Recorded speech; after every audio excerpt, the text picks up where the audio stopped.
Today, let's talk through the steps of how you can make a reusable sleeve for pet items that are in your house. Welcome, I do sewing and DIY related content, and today we are making a reusable sleeve for my cat's heating pad, but really this can relate to almost any sort of pet item that you have. If you want to make some sort of reusable cover that you can take off, that you can wash and clean, this is going to show you how to do that step by step. So the first thing you're going to want to do is measure whatever item you want to make the sleeve for.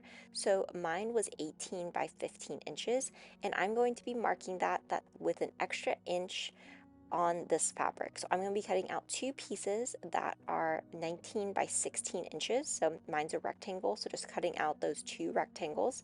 And then I'm just marking them with my chalk and tape. So whatever your size is, you're just going to mark that on your fabric, but just add an inch either way. So now that I have this all marked out, I'm just going to go through and cut out the rectangles. So this is the front and back of my sleeve. Now for my sleeve, I am using flannel. If you're using flannel or cotton, you want to be sure that you are finishing off the edges. So this is something that I'm going to be washing pretty frequently. I'm going to be using my serger for this. If you don't have a serger, you can definitely use a sewing machine, use like an overcast stitch. You can use pinking shears, or you can just do like a zigzag stitch along the edges. But either way, you just really want to be sure that you are finishing off these edges so that when you are washing this, when you are doing the maintenance on it, nothing starts to fray or unravel. So here are what my edges look like. So everything is nicely done. And what we are going to do now is figure out where our opening of this is going to be. So on one of those short edges, I am just going to fold over the fabric by 1/2 inch. So this is going to give me a nice little kind of folded edge where we don't see any of those raw edges. I'm going to repeat this on the second piece as well.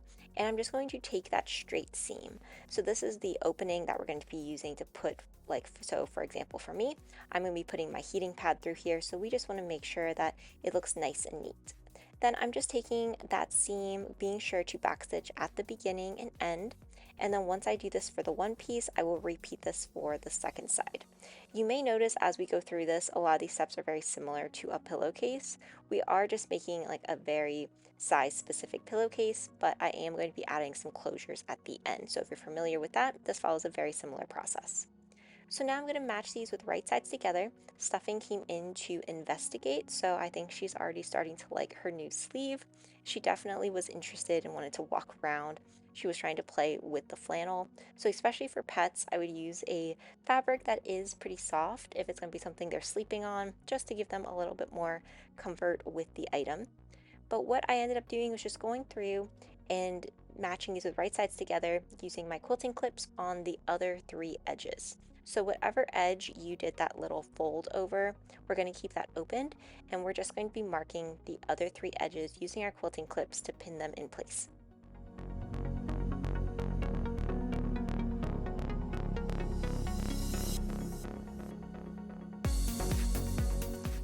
So you can see I have those three edges all pinned up, even though the cat was trying to help the entire time.